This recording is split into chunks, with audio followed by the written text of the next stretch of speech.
You know how we went live to start? Oh. On Instagram. But how if people are paying for it? We set up you in order for you to get access to the group, we would go through and check. Essentially that you pay for it through that. So if you didn't pay, you out. You had a private group. Private IG page. Yeah. And we will. Yeah. So I didn't even think about that. You know what? I was thinking there's a group. There's a like on Instagram did that's a game changer. And I don't recommend this, full disclosure. Like why though? Because one, our page got shut down. Multiple times. Our page because got shut of down. So much action, like removing and adding and removing and adding, removing. And it's like, it alerts Instagram that something fishy. This is when you have 10,000, 50, as you start growing in numbers, right? So I wouldn't recommend that on the record. I wouldn't recommend it, but I would recommend not waiting for perfection. You know, like perfection is the enemy of progress. We could have sat there and said, we're going to take 6 months to build an app out. And we would have missed that whole wave from March. We would have missed out over $1 million. We did over $1 million the first 6 months. So we would have missed out on that if we would have chose perfection over progress. We just said, all right, there's this Instagram thing. At this time, they were the leaders of live, of going live. They were the only one that had a stable platform. We were testing it. So, all right, we might as well test it here before we go spend all of this money on an app, right?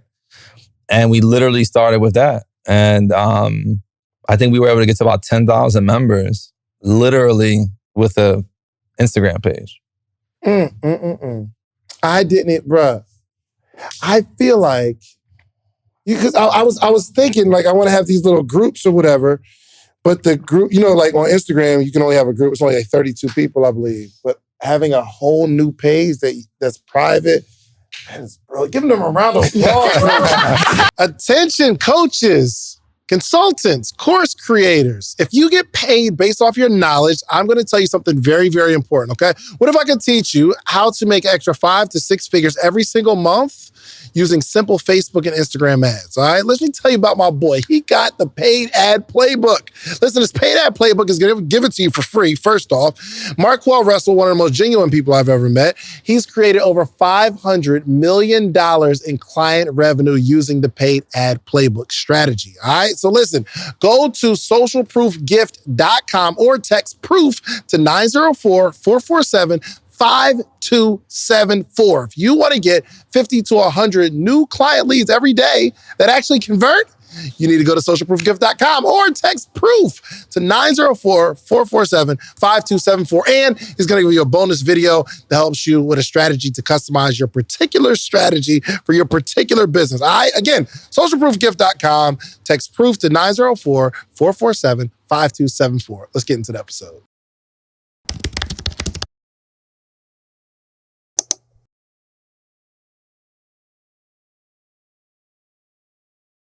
Welcome to another edition of the Social Proof Podcast. Y'all gonna clap? Okay, right now. Welcome to it. There we go. All right. Where you find really dope people that have really, really dope stuff, man. And today is no different. We have a power couple that is absolutely killing the game. I just have to applaud y'all because what you've been able to do, not only in business, but to do it as a couple is phenomenal. Because me and my wife can't work together. I don't. Anybody, you try to work with your girlfriend or your spouse, it ain't easy. Easy or no? No, it's not easy. So we'll get into a lot of that, but I would definitely love for you all to introduce yourself. Maybe ladies first. Of course, yeah. We can get into the interview. All right, so I'm Fabiana Ferrini. We've been married for 11 years. And you know what? I don't like to give myself a title in a business because I'm like really passionate about what I do, and I'm really passionate overall for the business. I like to learn a little bit of everything, but that's I'm AKA also, she wants to touch I'm everything. She wants to be a part of everything. I won't be She don't know how to mind her business. That's what she's really saying in a cute way, but that's what she's saying. Right. Yeah. So that's me. I want to be everywhere. I want to know my finances. I want to know the marketing. I think it's really important that you're well-rounded about your business. I won't be able to step into a conference or meeting and like at least have an idea. What do you tell people that you do? What is your, like, I'm an entrepreneur, I'm a podcaster. Like, what do you call yourself? What do I call myself? That's a really good question. So in the business, I I'm the main instructor. You know, I do the class. I always say I'm a fitness instructor, right? But I'm more than that. I'm the founder. I'm the QueenWarrior. Yeah. You know, that's what I say. I'm the QueenWarrior. So, you know what? I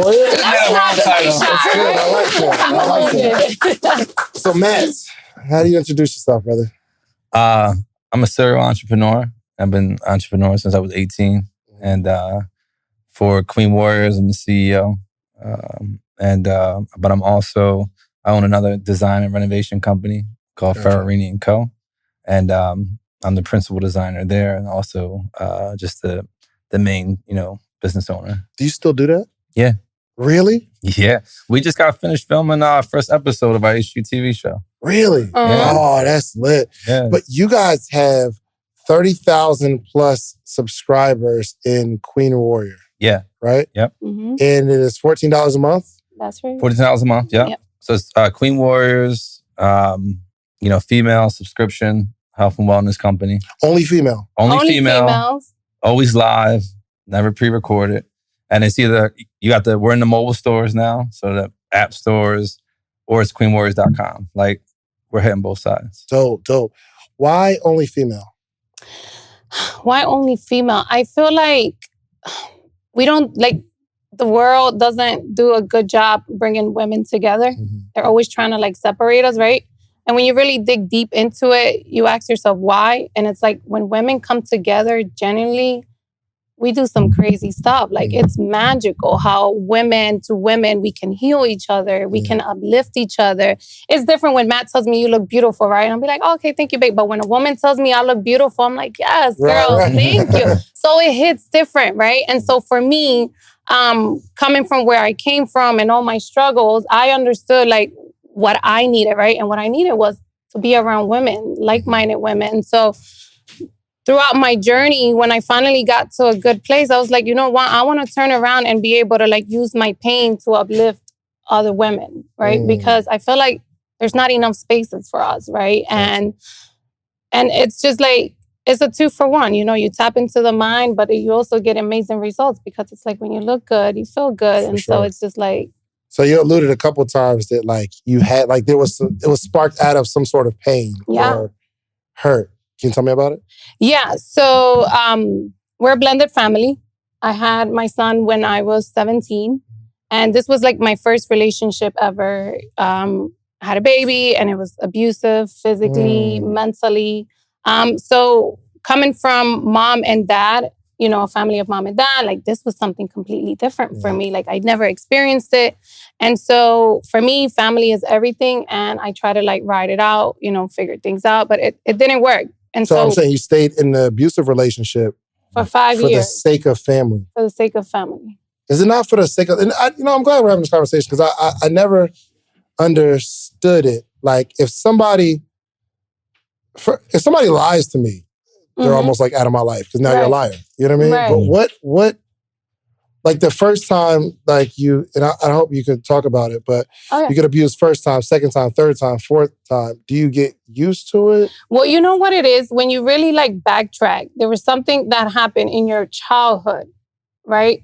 So for example, for me, it's my dad was always traveling. So we grew up with my mom and my dad, but my dad wasn't really an active father role, So I craved that love from a male and I crave to feel safe. And although it's kind of weird because you're okay, you crave to be saved, but you were in a relationship where you were unsafe, but this person gave me love, right? It made me feel secure or whatever, right? Or whatever I thought love was at that time. And so it's a lot in a sense, right? Because I always ask myself, well, why did I stay? But because you feel there's some hope, right? And then you feel they're going to change. But you don't realize that the more hope you give, you're somehow losing yourself in the mix of it. Wow. So, Matt, that seems like she's bringing some sort of baggage. Yes, it would be baggage. Go for it. She's bringing a lot to you, right? Yeah.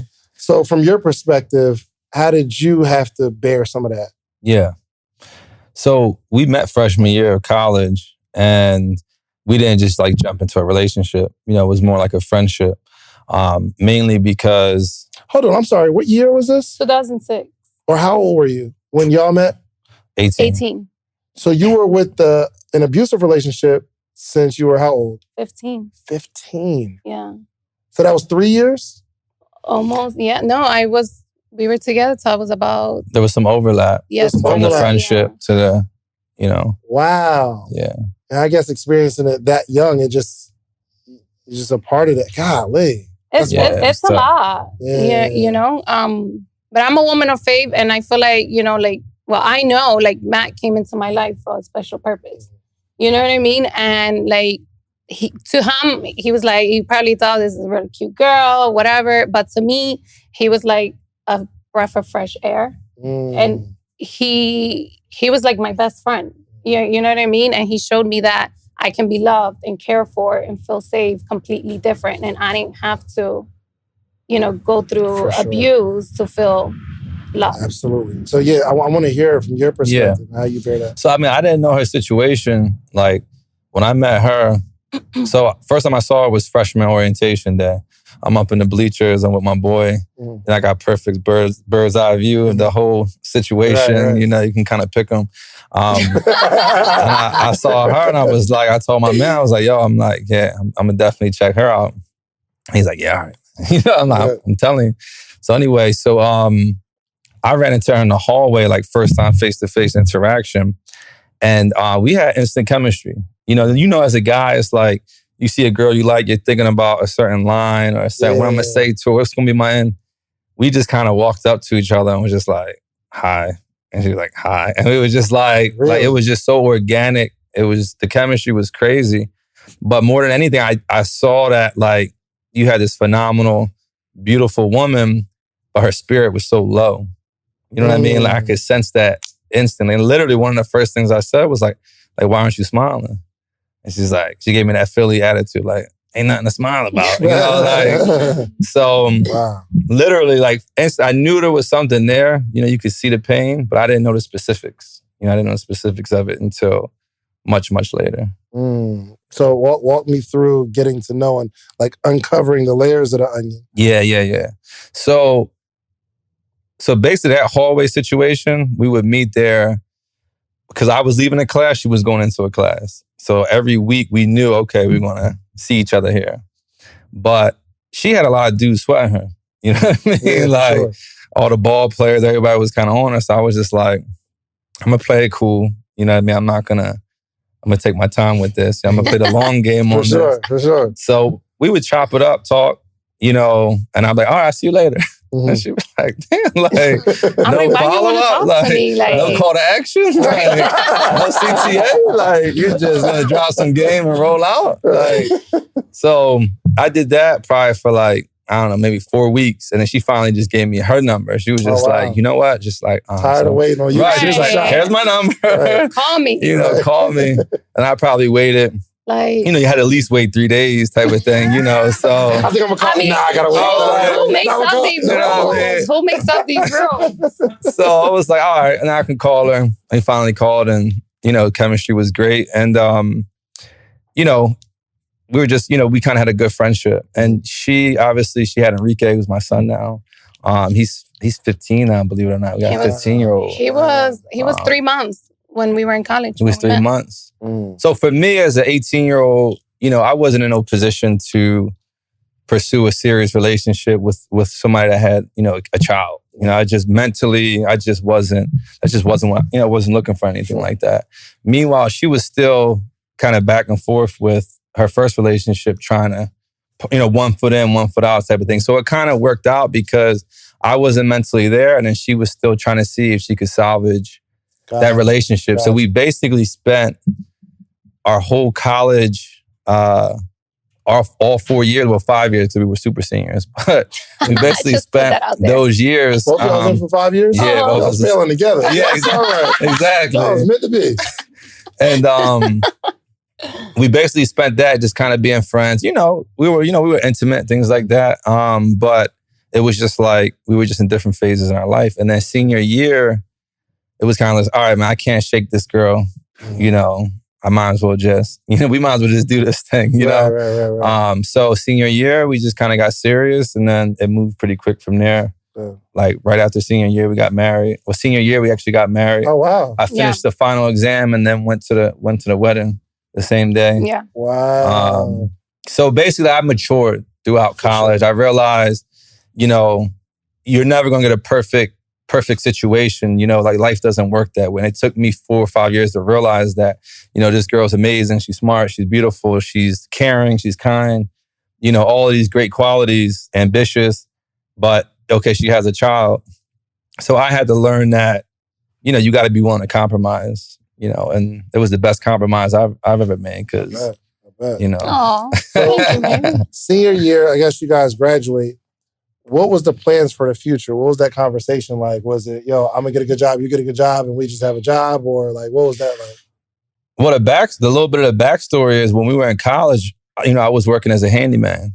My mom and I had a handyman business. So your mom and you? My mom and I. Oh. Yeah. So basically when I was in college, my mom and stepfather broke up, divorced. He was the main breadwinner. So basically we were just we didn't have any real income. So my mom and I got together and said, all right, we're just going to do our own business. So I was literally going to school during the day and then like unclogging toilets at night, Was she doing it too?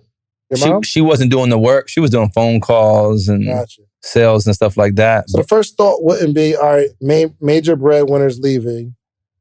I'm going to go get a job. Yeah. That's not the first thought? No, because honestly, I don't think a job would have been enough to provide for me, my mom, our entire household. Gotcha. This is a mortgage payments. This is, I'm a student. And my mom didn't have any like formal training. She's always kind of done different entrepreneurial things. Gotcha. Yeah. And where were you at in terms of your career path? So when I was in college, I was working 3 jobs. Like I was working on campus, and because I had my son, so like my schedule had to be like a little different. I couldn't work a full-time, and I was a full-time student too. So I was working 3 jobs. I worked 2 jobs on campus, and then Thursdays, Fridays, and Saturdays, I worked at a bank as a retail. Really? Yeah. Find it. Golly. So when did that finally stop? When we got married. Yeah. I quit when I got married. You was making enough money, I suppose.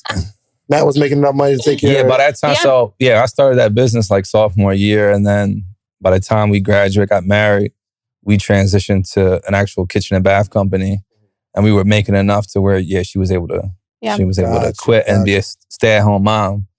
Because I was working like 80 hours a week. Goodness gracious. Yeah. What type of strain was that on the relationship? It was a lot, because we were just married. We had just graduated, and I was expecting Josiah, which is our, my middle child, our second one. And so it wasn't what I envisioned. It was really hard to see all my friends go away to grad school, and I was home with 2 kids while, Matt was working. He was working literally early mornings, late nights. So it was a lot for me to handle. On top of that, I wanted to be a pharmacist. I have a bachelor's in biology. My goal was I wanted to be a pharmacist. And I worked at CVS too. Gotcha. And so, when that wasn't, in your head, you have these plans. And when you don't see them through, you're like, the S word. Yeah, for sure. And so, suddenly. Yeah, suddenly. So it was really tough, and then I was struggling with postpartum depression too. Yeah. So it was very, very tough for me. But however my parents' relationship was, one thing that I learned from my mom wrote out, my mom's been a writer for my dad forever. She, she's been such a great example of what a family and what a wife is supposed to do for their husband. So I knew my responsibility, my duty was to support my husband. And if that meant I had to stay home and be with the kids, then that's what I was going to do. Wow, dope. Can we clap that up, though? That's a hard job, though, in terms of, for real. I have dreams, but I'm going to give up my dreams and I'm going to be a stay-at-home mom with the kids and just support my husband, even though there's some things that I want to do in my life. Did any depression set in with that on top of? Oh my God, for sure. It's such a constant battle, right? Because in your heart, you know what you want, right? I wanted to be out there. I wanted to be a pharmacist, go to pharmacy school, or go to nursing school, whatever. But in my mind, I knew that wasn't my time right there, and we're a big family of faith, and it took a lot of prayer, but nonetheless, like, it didn't mean like I wasn't going to be unhappy about it, and it did contribute to my postpartum. And, literally Matt would come home and I felt so bad, but he would come home and I would literally, like, we would go to bed and he was like, how was your day? And I was just like, break down crying. I was like, I just don't know what I want to be, like what I want to do. I don't even have friends. My friends are away. I'm sitting here talking to kids, because my kids were little. I'm like, I don't even have interactions with no adults. Wow. And I'm like, I know, like, I knew in my, like, I was meant for big stuff. Like, I knew I was meant to have a big impact in the world. I just didn't know what it was, but like, I felt like I needed to find like my purpose. Yeah. And like, I love being a mom, but I feel as though like I grew up feeling like when you're a mom, you gotta like let go of your life. And I didn't want to do that. I still wanted to be a mom, but be me. Yeah. Because before my kids, it was me. Gotcha. And I want to continue to live my dreams. So it was tough. It was tough. I mean, we, just to add to that point, it's like she didn't know what her purpose was. Yeah. To basically consolidate it. And we would go out, okay, what do you want to do?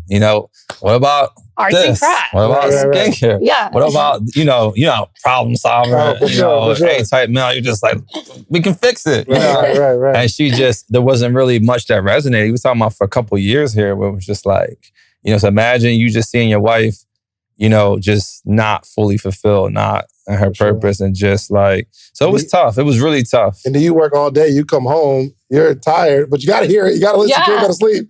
You're like, oh man, goodness gracious, I want to, but I can't, I'm tired. Exactly. I'm trying to fix this problem, and like, but it wasn't one of those type of things. It was like, God kind of was still molded and shaping her. So this was going on for years. A couple of years. The first was QueenWarrior, the first concept, or what was it? Well, it's funny, right? Because I have already experienced abuse, right? So I have that trauma. Then I'm dealing with postpartum depression. Then I'm feeling unfulfilled because I didn't get to go to school. I didn't get to like fulfill like my desire to be a pharmacist. And so when Matt was saying like, we really literally just tried a whole bunch of stuff. Like, I was just like, nope, don't like it. Doesn't do anything for me. I needed to feel, like, I'm a feel person. I needed to feel that this really like made my heart feel warm and cozy, and it wasn't doing it. So a girlfriend of mine at the time invited me to a Groupon class. What year is this? 2012. 2012, okay. Listen, as you know, I am in Nehemiah Davis's inner circle. I talk about him all the time. Last year, I had the biggest year financially based on his teachings.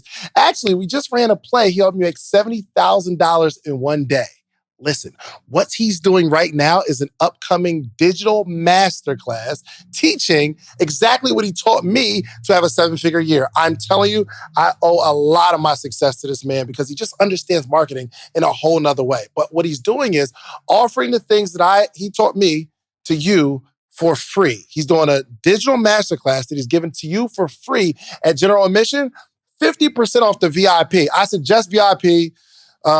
Because you get a lot more time with him and he really pours into the VIP. But if you just want to go to the class and you want to be a part of it, general admission free. A lot of y'all been following him, waiting for him to open something up. He's giving it exclusively to the podcast listeners, 50% off. So don't tell nobody, okay? So listen, go to spmasterclass.com, free general admission, 50% off VIP. Do VIP though, okay?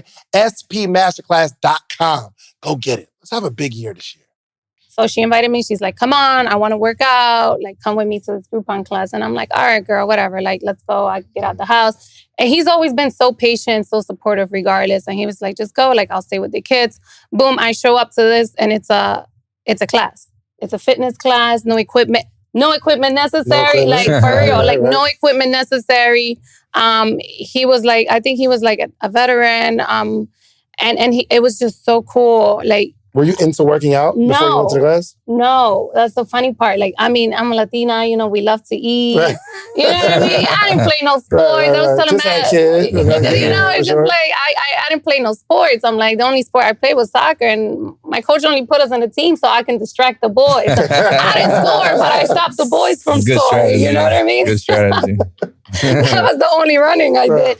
And so, like, I started, like, going to this class, and what I noticed is, like, it made me feel so good. And what I realized is that I needed at least 1 hour to be able to fill my cup so I can then go back home and fill everybody else's cup. Wow. And so I've always been like that person that like, I need a goal. Like, what am I working towards, right? And so I was like, you know what? I want to be a queen warrior. Like, I want to build myself to be a queen warrior, right? Where did the name come from? The heart of a queen, the mind of a warrior. Like, I just wanted it to be strong, to be confident, to be bold, you know, because I went through a whole relationship where I didn't have a sense of like expressing and controlling myself. So it's like, you never let go of those traumas. You didn't come up with the name as the name of a business. You just came up with the name of what you wanted to become yourself. That's what I wanted to become. So that's why like QueenWarriors, like QueenWarriors is not just a workout. Like this is who I wanted to be when I was like broken and like, not broken, but when I was like just falling apart. And it was like my darkest time in my life. And so I worked out and I was just every single time I'll remind myself, I'm become a queen warrior. And this is 2012. It's 2012. And when did we actually start QueenWarrior? 2020. Last year. 2020. March 2020. So for 8 years, you're just working out consistently. And this just becomes a love or a passion. So when did you start working out? Do you work out? Yeah. You look like you work out, right? Well, you know, you kind of have to if you're married to like, you know, the queen warrior. It's like, you know. So that's the thing about our marriage. Like, she wasn't into fitness when we got married. She became got into fitness. So, you know, it's one of those things you kind of gravitate towards. But I mean, I do fitness because I have to, because it's the right, you don't like it though? It's good for you. But I'm not a hardcore. Me too, yo. I really hate it. I just do the minimum. I'm like minimum effective dose guy. Like, what's the minimum I can do to get to be able to sit here next to her and not look like, yo, who's the ball sitting next to her? I don't even like, you know how like you go to the gym and you work out and you leave, you're like, yes, woo. I don't even like that. Like leaving the gym, I feel terrible. Like, why did I do that? I don't feel good. I'm tired. My legs hurt. Like, I'm trying to break out of that though. Yeah. You're like, where's the hack? Yeah. Where's the hack for this? Yeah. I found one though, I think. All right, let me know afterwards. So, well, I'm doing intermittent fasting. Yeah, okay. Oh, that's the thing. So I only eat between 12 and 8. Yeah. And it's only, I say it like it's a lifestyle for me, but I'm like 4 or 5 days in. You know what I mean? It's a mindset thing. Yeah, y'all laugh at me. It's my journey, y'all. It's my truth. Okay. So for 8 years, were you thinking of business or you just like, you're doing this because you want to look good, feel good? Did we start any products around fitness or what? No. At that time, no. I mean, she did 2012 all the way to 2016. So when she really got into her fitness journey, there was a challenge that Oxygen Magazine had. It was open to everybody. And Oxygen Magazine said, okay, we're going to do a challenge, 90-day challenge. And she came to me one day and she was just like, oh, there's this challenge, I want to do it. So the winner of the challenge would be on the cover of their magazine. And the magazine goes like 50 countries. It's like a big deal. So she's like, yeah, I want to sign up for this. And I'm like, okay, cool. So she went through that process because this is kind of like the shifting moment where we're like, okay, maybe we should, do a business with this. But she did that whole process. And to this day, I don't eat Brussels sprouts because that was part of the routine. That was part of, she had to eat Brussels sprouts like every day, and the whole house like stunk and like smelled like trash. So like if I see Brussels sprouts, it doesn't matter if it's gourmet Brussels sprouts. Like I don't want no parts of Brussels sprouts because my house used to stink like that for like 90 days. So, but she went real disciplined, and long story short, like she ended up winning out of like 10,000 women. First Latina. Yeah, and she was congrats. Yeah. Congrats. We can clap that up. Good, congratulations. So this is a win for you. Like, are you finding like more confidence now and you're loving more of who you are at this point? Yeah, it's been a journey.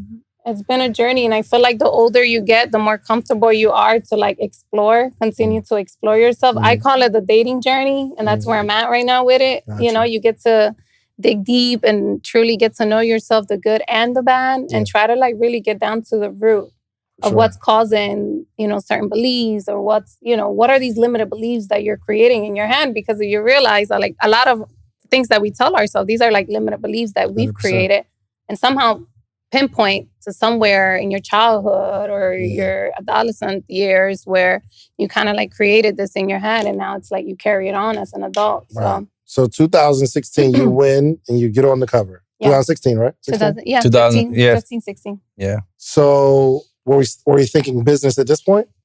So yes, at this point, I mean, it was like instant kind of exposure. You know, I can say that people think you get a break and then like automatically money starts like rolling into your bank account, but it doesn't work that way. You know, she made the cover and then we really hustled it. You know, we really, went to the news stations and, really kept pitching it and packaging it different ways. Pitching what though? Huh? Pitching what? Like what are you pitching? To basically like, hey, there's this, woman here. She's a mom. She's a mama too. And and she transformed her life. And basically just trying to get more opportunities from that opportunity. Right, but there's nothing we're selling at this point. No, we're not selling. We're just literally trying to look for that momentum, that brand exposure. Gotcha. Brand exposure. For her to become something, like a figure. Exactly. Yeah. Right? Okay, Yeah. Gotcha. Yeah. So how that's working out, I'm sure. Like speaking engagements, is that what we're going after? It was like she was on Fox News for a bunch. She was on Dr. Oz. She was on That's dope. With CBS. no product to sell? with no product to sell. CBS, Like she was coming in as a health and wellness expert. Yeah. Mm-hmm. So she was like the health, like With for the no Broad Street product to Run sell. every year. No She was like hosting the Broad Street Run, like doing stuff like Y'all that. didn't know Neo back then. I take it. We did. We were figuring it out together. That's a whole nother story. Right. But yeah, so that came a little bit later. So the next thing we did was the Fit with Fabi mobile app. Mm-hmm. That was like Fit with Fabi. Okay. Yeah, it was called Fit with Fabi mobile app. This was 2016. Yeah. Yeah, 2016. Okay. Fit with Fabi mobile app. Tell me about that. Worked around the clock on it. Oh my God. 16-hour days. Literally launched a few hours before the new year. So we were home at our dining room table, grinding, uploading the workouts, doing the whole back end. Did y'all build the app yourself? It was a white label. Yeah. Yeah, so we were able to just find a white label that could work. Jumped into it, did all the filming, did all the editing, did like everything pretty much. Launched, it was great. Yeah. First couple weeks, like 500 members. We're like, okay, this thing is rolling. How much was it? $28. $28 a month? $28 a month. Okay, Yeah, gotcha. $28. So with the same model that you guys have now? No. Well, it wasn't live. Yeah. It was pre-recorded. And it was just her. Like it was just her programs on there. But the big difference was it wasn't live. It was just pre-recorded. Yeah. Gotcha. Why 28? Was y'all stealing from RI-28? Did y'all use that as a model? Who was it? RI-28, you don't remember? RX-28, it's like a 28-day. Bunch of Jason and G, no? Oh, you mean X28? X28. Oh, nah, I don't even know. Well, it was called RI-28. Oh, back in the day. Yeah. Okay. I'm wondering where you guys got the $28 from. I think I just saw it. Like, I mean, something we always do, and this is, I recommend every entrepreneur. I mean, if you're about to do a new offer, just check what the best people in the space are doing. Check what your competitors And are everybody's doing. doing $28. Okay. And that was like a good price that seemed to have, price point wise. Gotcha. So the app, you guys upload a bunch of videos, $28 a month, and I'm just guessing that you just continue to upload videos so that they keep their Every month is like fresh, yeah. Gotcha. So we released it, 500 people sign up. Yeah. So it went like this, and then it was a complete failure. Why? We couldn't grow it past like organic growth, number one. Number two, it was literally Matt and I and Junie, right? So yeah, it was, we didn't know how to scale it from a marketing standpoint, and we had technology issues. Yeah. Okay. So tech had issues. You kind of just jump into a white label. You're just assuming everything that's supposed to work is going to work.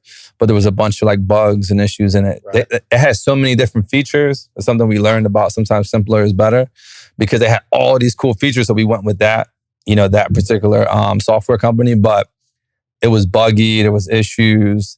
But the biggest thing was we didn't know how to scale. So this is applicable to like most people on social media, right? You have a following. It could be 1,000 people, 5,000 people, and you do an offer. You put something out there. You get sales, right? Because, it's your aunt, it's your buddy from high school. It's your, people that just like David, people that just like Fabi. And so they support you, right? And they buy it. And maybe they enjoy it. Maybe they don't. But then once you go through that following, if that's like your only marketing strategy, it flatlines. So this happens all the time. That's why you see in that situation right now. Okay, yeah, okay. Okay, I'm with you. You know, it happens all the time. How many people do you see, they start selling something, and then all of a sudden, a month later, they're not selling anything no more. Then they're trying something else, and they're trying something else. So they people call it rebranding. Man. Rebranding. Different they always call it rebranding. Oh, they call it, exactly. And they think that the issue is the product or the offer, but the issue is really they haven't figured out how to scale their marketing. You're going to teach us how to do this, right? For sure. Okay, good. For sure, yeah. Give a round of applause. That's what I'm here for. All right. Because I need to know how do we get to these 30,000.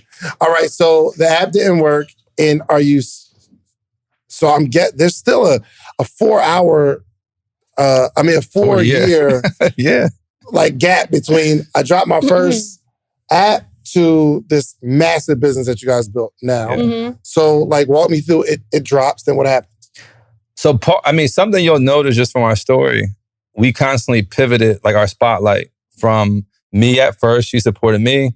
Then boom, she got some energy. So I supported her when she made Oxygen. And then after that kind of, that didn't work to fit with Fabi, around that same time, I had did a big project with Gordon Ramsay on the home renovation side of things. He hired me to do a big project.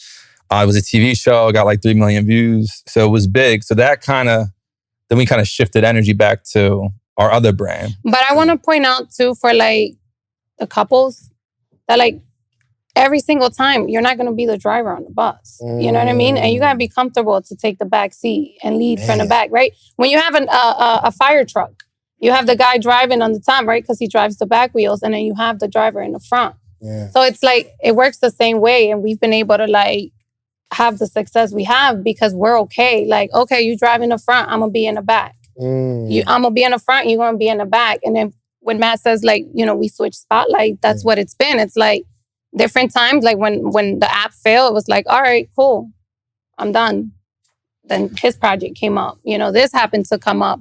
And shifted all energy to Matt, because at the end of the day, we're married. So his wins are my wins are his. And you know what I mean? We're not here as individuals, we're a team. So, we can clap that up. You guys are made for each other. And it's a lot harder than you're saying. Especially, unless both of you are on the same accord in terms of not being so prideful to say, go ahead, you do this. Right. So, okay, we have the app. Now we're like, all right, forget that. You shut the app down? Or we still got it? Yeah, no, we shut it down. I'm like, I got to get back to making money. I don't know how. So I'm going to go back to this. We got some great opportunities there.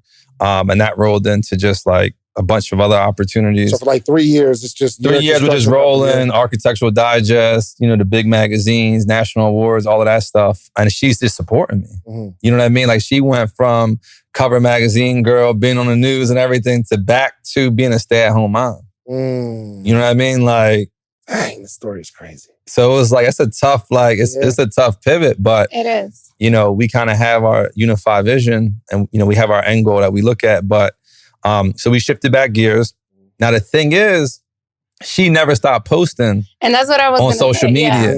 Okay. I'm like, talk to me. I'm like, look, like, yeah, he would be like, listen, when I tell you, it's like, I really felt a huge, when I started my journey, I was like, I don't see nobody that looks like me. I'm a Latina, brown, I don't see nobody looks like me, curvy, mom. I was like, I can't relate to any of these. She's talking about in the big commercial space. Yeah. You look at the big fitness companies. I couldn't relate to them, right? You always look for somebody that you can say, oh, I look like her, or I want to look like her. She's body goals. And it's like, I didn't have that. So I'm like, you know what?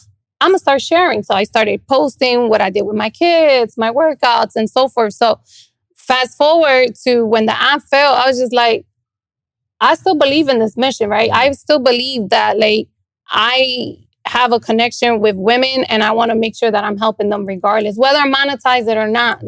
I still want to continue to deliver, to educate. And so I went ham. I was creating content and he would be like, what are you doing? You're spending so much time on social media. He's like, you're not even selling anything. Dinner's not even ready. I'm like, you already got your tripods. I just worked 12 hours. I'm coming home to pizza. I'm like, yo, what's going on here? What are we doing? He ain't lying. But just still building the brand. I was like, just helping women. She was just about, she had to feel that connection to women. Yeah. And she had to feel like she was making impact. But the the beauty in this whole thing is she spent 4 years cultivating an audience and not asking them for a single thing.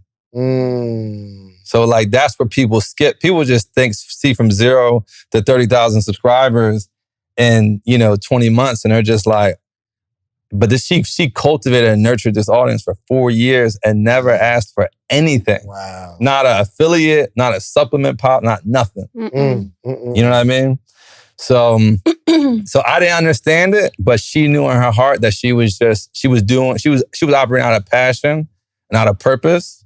And I was thinking about business. So, you know what I mean? Like, and she's always the purpose, passion one in our ventures. So anything we do, it has to make business sense, but it has to have that purpose and passion. Gotcha. Like it has to balance out. And Fabi, you're just doing it. What were you like in your head? Were you thinking, all right, I'm going to be building another business, and I think I'm going to do this QueenWarrior thing, so I'm just going to keep building it. In the back of your mind, was it there? Or you're just saying, I'm going to follow what feels good to me? Well, you know what? After that fail, it did kill like my morale. I'm not going to lie. Like I went back to those childhood feelings like, I'm not good enough.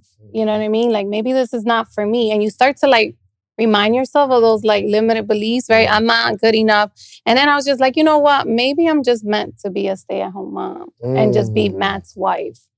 But like now looking at it, it's like this is what I was telling myself, but I was doing something different, right? Because I was still creating the content. So it meant that like both of those worlds just didn't align. Like I was doing something different, but I was telling myself these limited beliefs, right? So it can at least make me feel good that I was okay where I was at. Dang, doing the activity through your limiting beliefs. Right. Just doing the activity anyway. Did anybody write that down? Like, I feel like somebody write it. Can you text that to me, Joe? Like, I mean, seriously, we have these games in our head where we don't think it's going to work, which affects our activity. But you're like, yo, I'm just going to do it anyway. Yeah, absolutely. Yeah. Listen, if I was going to teach you how to make $1 million, would you give me 10,000? Like if I had a course teach you how to make $1 million a year positive, you're going to make $1 million, would you give me 10,000? Of course you would. It's no brainer, right? So in a calendar year, we make 7 figures with the podcast. But there's 21 things that I extracted from that you're going to need to launch your podcast. But I only got time to give you 3 right now. One is you need a distribution platform. The distribution platform is what you upload your podcast to. That platform sends it to Spotify, Apple, Google Play, so that your supporters can actually listen to your podcast. You're also going to need a microphone. You need a really good microphone so it's crispy audio. And 3, you need an income strategy. This is not necessarily a hobby, unless you're going to make it a hobby. But I can teach you how I made the 7 figures with these 21 things. Now, the good news is you don't have to give me 10,000. My ebook is only $37, okay? So listen, go to podcastebook.com and get the 21 things that you need. And I can explain it in detail, all the things that you need, okay? Podcastebook.com. Let's get to the episode. So walk me up. Make sure you give me credit for that. Might be a t-shirt, you never know. So walk me up to 2019. Oh, I see it now, because you're in like construction and things of that nature, and then COVID hits. Oh, yeah. Exactly. So it's almost like a forced role reversal, because who's doing construction at this point? Right, but I just say that like for so long, like I've always admired Matt. Like when I met him at such a young age, this guy was such a hardworking man. You know what I mean? He's always been so bold, so risky. And he went after the things that like he really set to do. I mean, and he's such a great communicator. So for me, I've always admired those characteristics from him, you know? And even when I wasn't working, I was still like, in my mind, be like, I won't be like him when I grow up. Like, I want to walk into a room and be like this bad, A-word. You're doing good. This, boss lady. And, I want to talk and be confident and feel like I know what I'm talking about. And so I will always like sit by his side and be like, so what are you doing, babe? And so who's your customer? And what you're designing? And so I started to slowly make my way to his world, right? To the entrepreneur world. Wow. Because I wanted to do what he's doing, in a sense, like character-wise, I've always loved that. This resonates with me because my wife isn't like an entrepreneur. She's doing some things like I'll start like a tour business and she'll like kind of run it, or we'll do Airbnb and she'll start doing it. But I'm just thinking about it now, is that she'll ask me certain questions, but I'm thinking she's asking me the questions just to be engaging, just to support her husband. Right. But she's probably taking it all in. Oh, yeah. She said something the other day. She's like, I'm gonna buy you a Lambo. And then we both laugh. We both laugh about it, right? And I'm like, oh yeah, that's what's up. But I just realized that I was almost laughing off what she sees in her head. And you're probably sitting there like, yo, I see what he's doing. Yeah. And we never know like who's watching us. Yeah. You know what I mean? So you're studying your husband. Yeah, I was, and I still do. And I've learned a lot from him, you know? And so like, that's how I made my way into like the entrepreneur way. And let me tell you, he is not easy. So when like I wanted to like present any ideas, I'd be like, I'm ready. Like I want to launch a program. It was like Shark Tank or something. Like he was like, what do you got? Did you do it? What is your plan? And I'll just be like, damn it, I don't have it, but this is my idea. And he'd just be like, nah, like how you gonna make money from it? Or if I'll be like, I want to get the certifications, like, okay, what are you going to do to make sure that you get that money that you invested in that certification? I'll just be like, damn it. Well, I'm going to come back. So when like, it's like, I already knew it's like, I used to call my sister like, and I used to be like, yo, I'm telling you, like, when I find that perfect, like, you know, business, I'm going to pitch it and I'm going to just be ready, waiting for like the perfect moment to be like, here you go, baby. I got it. We covered. Yeah. You know? Nah, for sure. I mean, often people have a habit, if they're not seeing progress, they just like, you know, like in her case, okay, she got a certification in personal training, she got a certification in health coaching, she's trying to get a certification in prenatal. I'm just like, yo, we got to cool out on these certifications and like figure out, you know, what you actually want to do. So that's a lot of what she was speaking to, but yeah, it was a process. Walk me through the birthing of this QueenWarrior. Yeah. Situation. It's crazy. I just want to preface and say most great opportunities are birthed from obstacles. You know, like most great opportunities come from obstacles, like big fact. Because this was the biggest obstacle we faced. COVID-19. Yeah. So basically, you know, as I was mentioning, we had a lot of great momentum with our company. It was a 7-figure company. We did $multi-million. And with your company. Yeah, with my design company. Design. I keep saying construction. It does. We do design and renovation. Okay, gotcha. Yeah, Fabiana & Co. So, you know, $multi-million company. And then, you know, COVID happened, right? And the whole world kind of shut down. So within like 7 days, I lost over $1 million in contracts. Yeah, so between people like postponing, because you got to understand, so this is a luxury business. We do $200,000 kitchens, like, you know, luxury stuff. Yeah, so. I bet your house is crazy. It's nice, you know. It's nice. It can be, of course, that would be your answer. Like, you know, we're tough. You know, we're tough on ourselves, right? If somebody say, yo, your podcast is like the best, you're like, it's, you know, it's good, but. I got a pool in his living room and all kind of stuff. It's all right. Okay, so you lose $1 million worth of contracts. Yeah, so basically between customers postponing projects and canceling, and see what happens in our business, we'll spend a quarter, 3 to 6 months to prep for a project, you know, to design it all, order everything, lay it out. So we put a lot of hours into it up front. So when that happens, not only did you lose the $1 million, but you also lost all that operational costs for about a quarter. And at that point, we were operating about $50,000 a month. So you throw in another $150,000. So that all happened, you know, at once. And that was probably one of the most difficult times because, you know, we had a full staff, you know, employees, things like that. So yeah, I remember we were in our living room, you know, at the house. And, you know, it was late at night. It was a little bit dark. And we were just like, you know, what are we going to do? You know? And it was just like, I probably spent about a week just waking up, like just not wanting to wake up. When you wake up, it's just like, man, you know, what are we going to do? And, you know, through that, you know, we learned a lot. And I think the biggest pressure is that's not something you could just work your way through. Nah. You know what I mean? It's not like, you know, you have obstacles. You're like, oh, well, I'll just go make more sales. Or it's so out of your control. How did you feel like as a man that's normally the builder that you can't, it's 100% out of your control? Yeah. How'd you feel? It's it was a scary feeling, just because, you've worked so hard, you built something, and then all these things are happening that's outside of your control.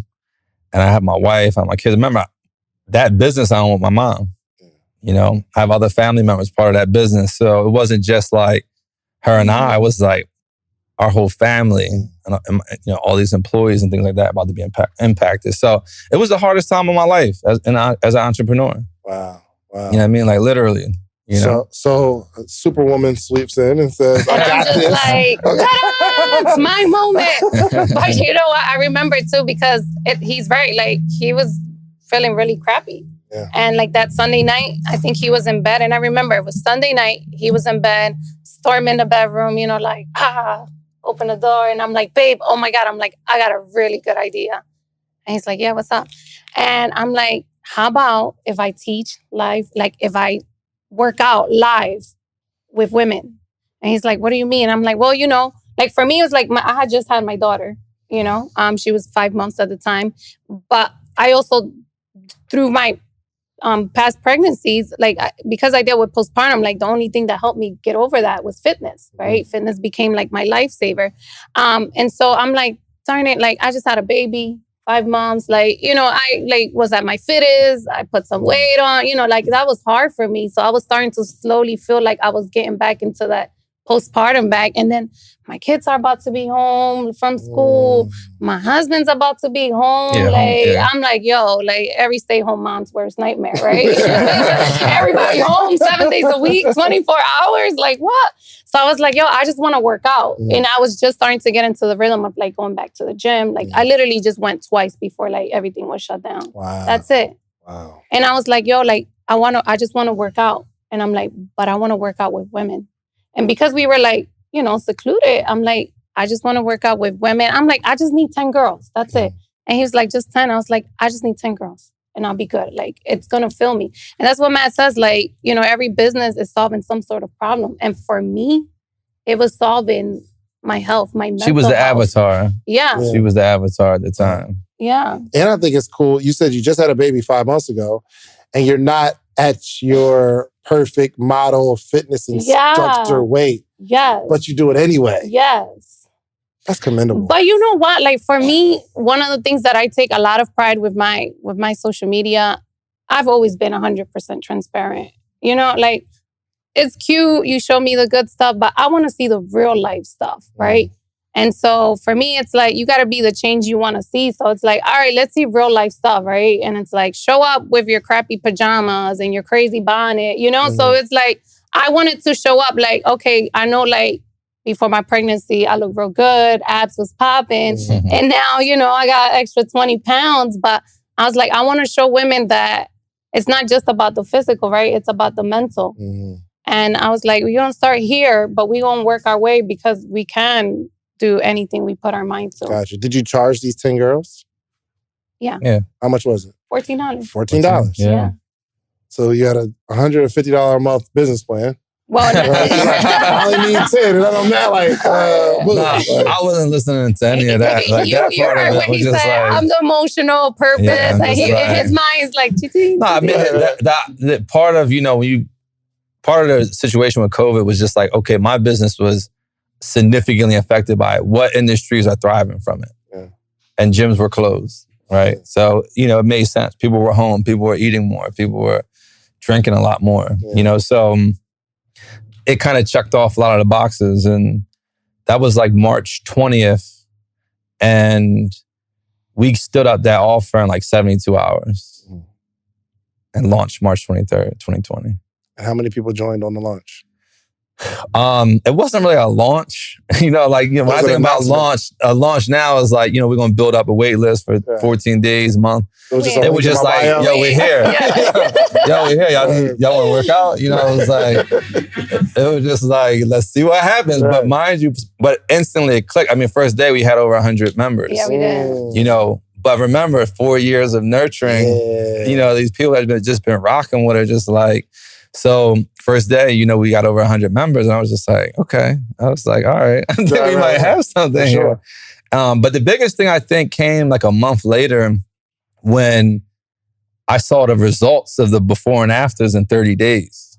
That's when I was just like, yo, what the hell are you, what's going on here? Like, what are you teaching these girls? Like, right? Like, what is this?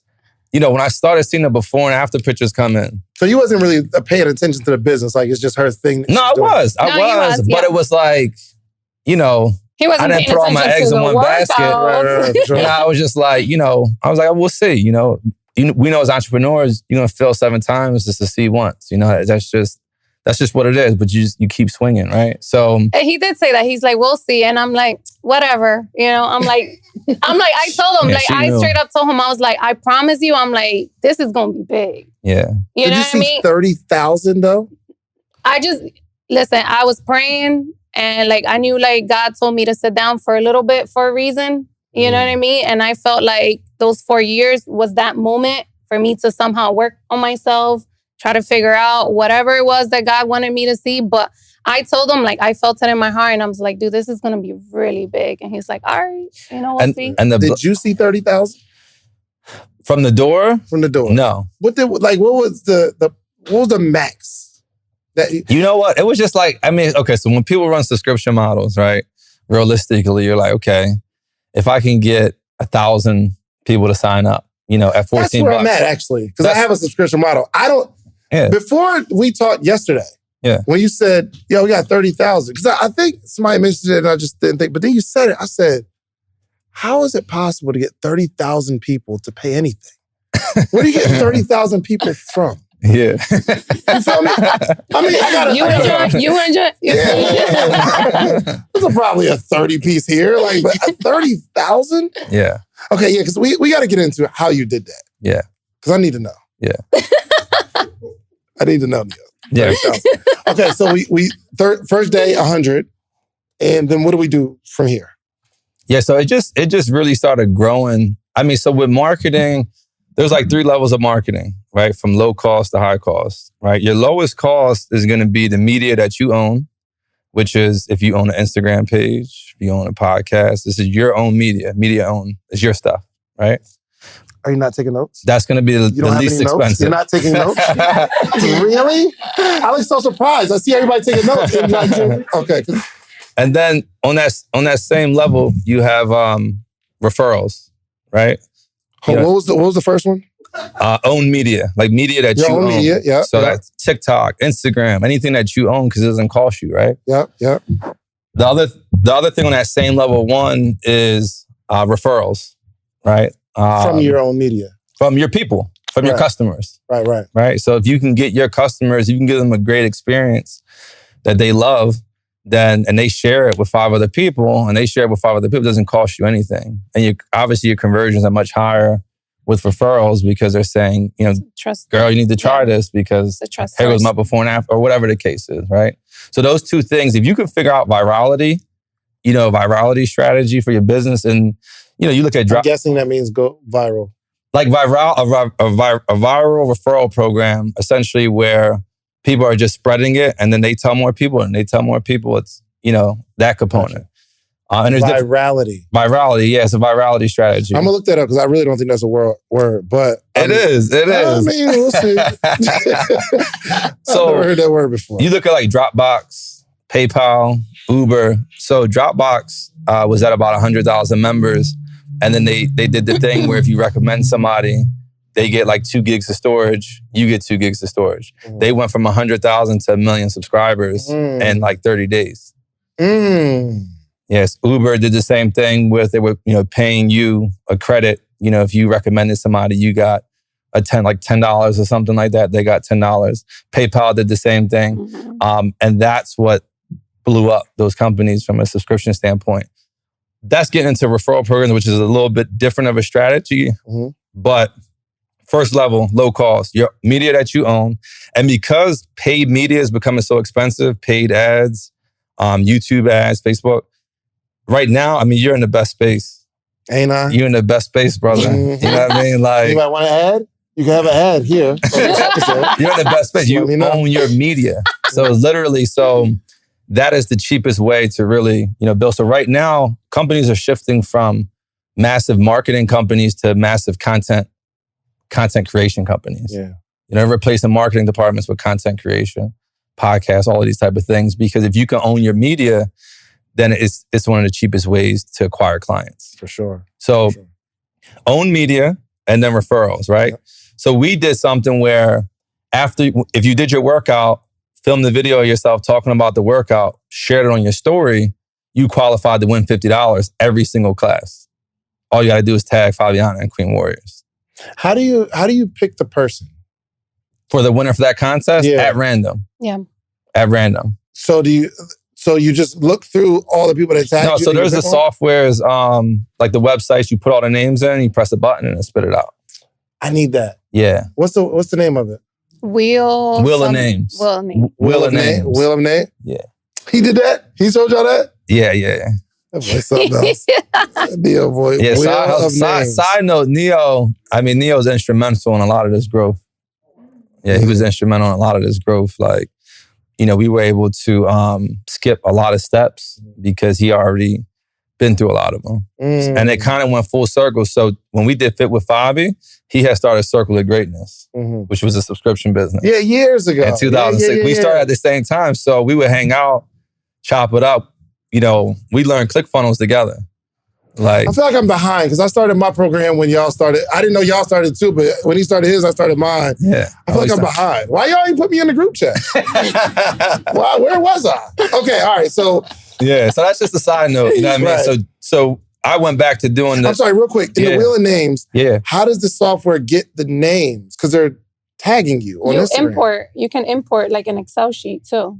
Yeah. From Instagram? No, you gotta. No, so our VAs go through it, extract the name. It's a manual thing. Yeah. I got you. So whoever tags you, you have your VA that goes in, puts their Instagram name in or whatever, and then you do the Wheel of Names and it picks it at random. Exactly. Yeah. Person. Okay, gotcha. Yeah.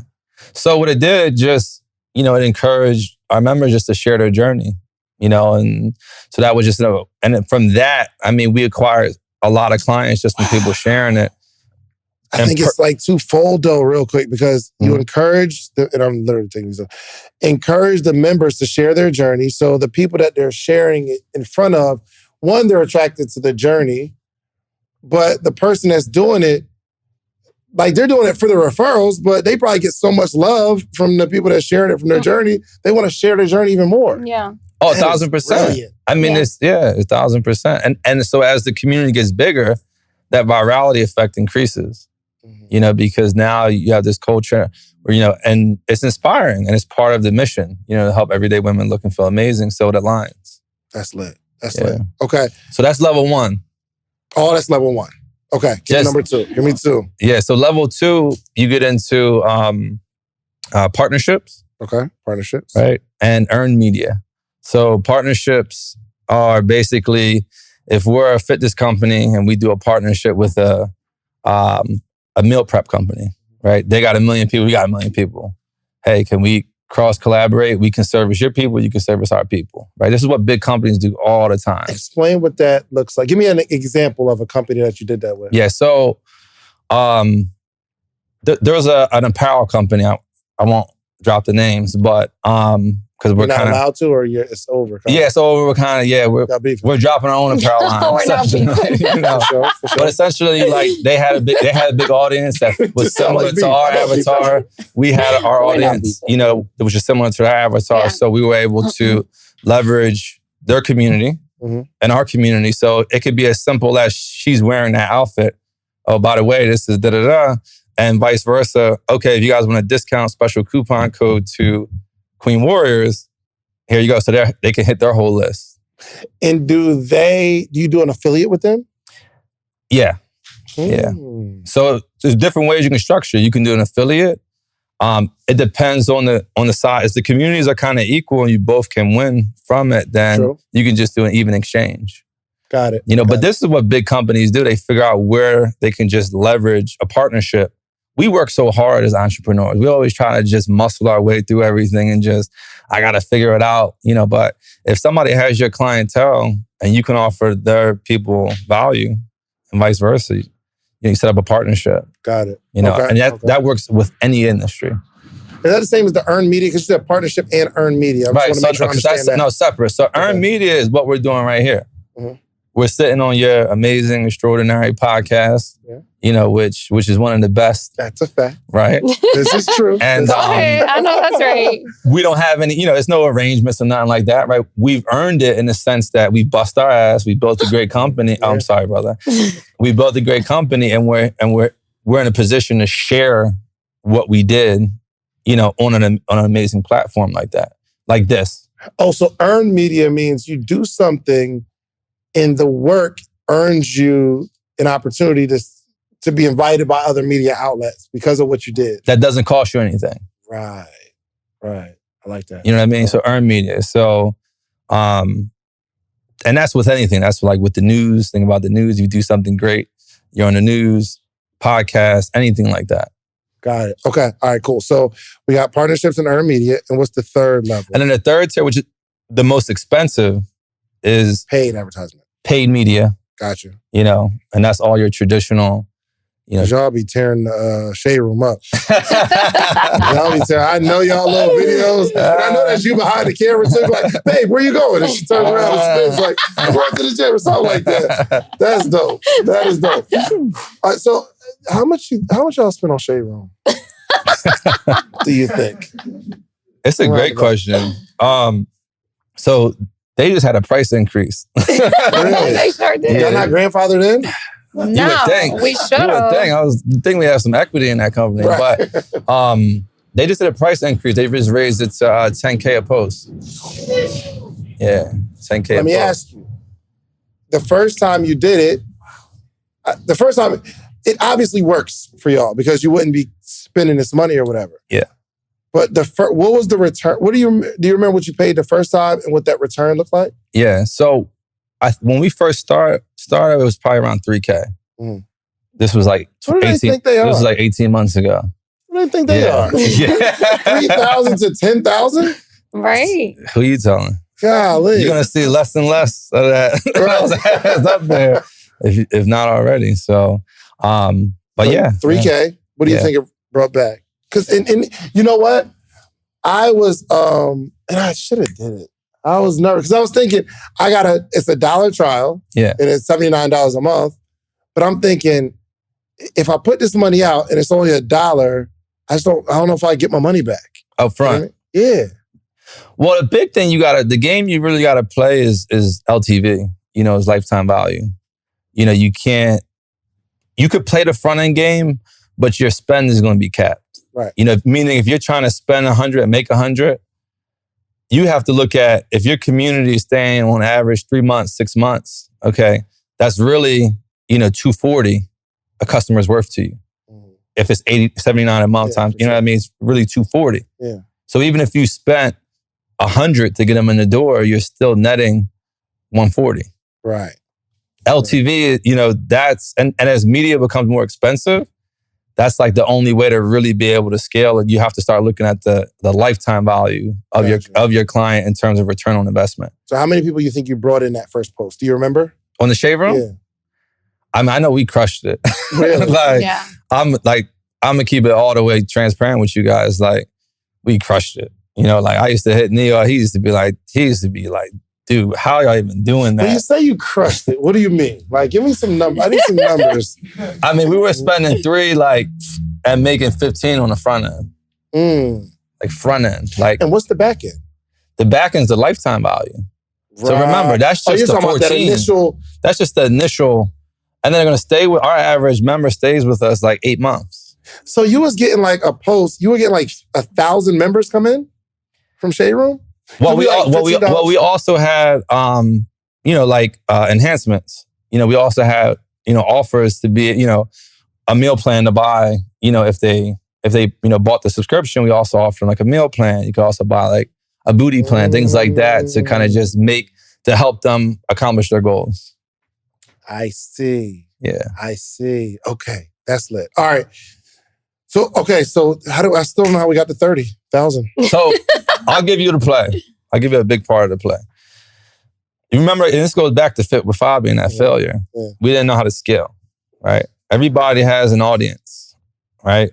You get all excited, you drop an offer. Mm-hmm. Boom. You get some sales. Cool. You know, you calling everybody, you about to quit your job. You writing a resignation letter. You're right. You know, I'm going to put together a course on how to do this. Right. I saw that post you did. The comment said, he said he makes $70,000 a year and he's driving a car. I was like, oh, man. Crazy. But, you made me lose my train of thought. But, no, so the idea is, right, you write in a resignation letter and then all of a sudden your sales flatline, right? It slowly decreases. And in the business, if you're not growing, you're dying, you know? So you have to be adamant. We were adamant about seeing a 10% increase month over month. But the main issue is you didn't really, so say you have 10,000 followers, you drop an offer, okay. You monetize off those 10,000 followers, you give them a lot of value, they buy. That's it. So you have to create like a growth cycle, all right? And this is how it works. So basically, you'll set up a paid promotion. Well, first, let me say, first step is, you want to validate with your organic audience before you start paying for paid promotion. Validate with your organic, that this thing works. That this thing works. Yeah, and that people want it and it does what it's supposed to do. Yeah. And people like it.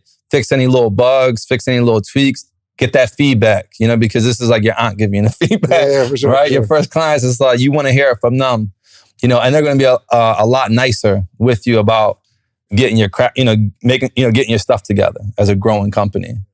So you want to, you know, don't jump right into the paid promos. You want to validate and optimize with your organic audience. Once that's solid, meaning people are getting results and whatever that is that you're doing, and the bugs are worked out, things like that. Now, okay, you take that revenue, and here's another, so you take that revenue from that first batch. So let's just say you drop an offer, you got 10,000 followers, and you make 10K from it, right? You're selling something, you make 10K from it. What do people do? They usually go buy a laptop, you know, put a little bit in their pocket. Sure, get a little chain. Get a little chain.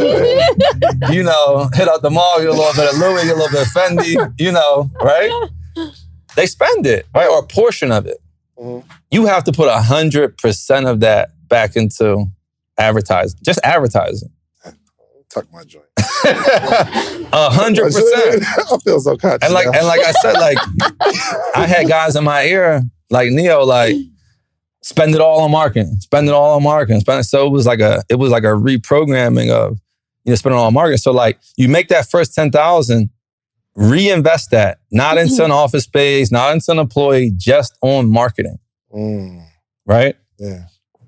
And so what happens is you develop that $10,000. It didn't cost you anything because this was your organic audience. This is your aunts, your uncles, your friends, whoever. Boom. You got 10,000. That 10,000 is the most important decision that you can possibly make with your resources. Why? Because you'll never get another chance at that, because those people that you've been nurturing for a year, 4 years in our case, they're going to support it. Boom. But that's it. So you have to then take that money and build your audience. Gotcha. And get fresh people into your account. So what we would do is we got the organic boom, and then we took that and did advertising. So in the case of Instagram, you would take that 10 grand, do a paid promotion, right? That paid promotion. Here's the thing with paid promotion. As long as you break even up front, it didn't cost you anything. And you just get exposure for free, pretty much. I mean, you're getting customers, right? It's a break even, but you're still getting customers. And if your subscription, you got the second month, the third month, the 6th month, if you got a good product, right? So you're breaking even, but you're also getting the followers. And the followers are really like, you know, people that, so say you run a post on the Shade Room, you might get 5,000 people to follow you from that. Maybe 500 of them buy from you on that first day. But the other people are still following you. Yeah. So they buy later. It's attribution is the marketing term of it. You know, these are people that are now kind of like in your ecosystem, and then you give them massive value on your feed. Yeah. You know, so if you're in the fitness space, you want to give them free workout content, free nutrition tips, like to the point where, you know, they're just like, man, she's giving away so much value. She's giving away so much game. So when they're ready on their time, they can join the community. Got it. And as long as you break even, you can do this in a limitless fashion. That makes sense. You can spend $100,000 a month on posts. It doesn't matter. If you spend 100, you make $100,000 back. It's not costing you anything. But what happens is because her followers went from 60,000 to 550,000. So over 500,000 followers. 2020? Yeah, in 20 months. Yeah. Over 500,000 followers. From 60,000 to 500,000 followers in 20 months. And this is the real game. You know what I mean? Like, this is the real play. You know what I mean? Like, so if you can create the cycle, but there's a couple of things that have to be there to make it work. You have to have a ridiculously good offer. Like, you have to be over delivering on this offer. It can't be a BS online marketing offer. Like, you have to be changed. You have to really have an impactful product or service that's changing lives. You know what I mean? Yeah, for sure. In order for that to work. Okay, you got to have a really good offer. What else? Yeah, the value has to be crazy. So the value has to be stacked. Over-deliver. Yeah, you have to over-deliver on the value.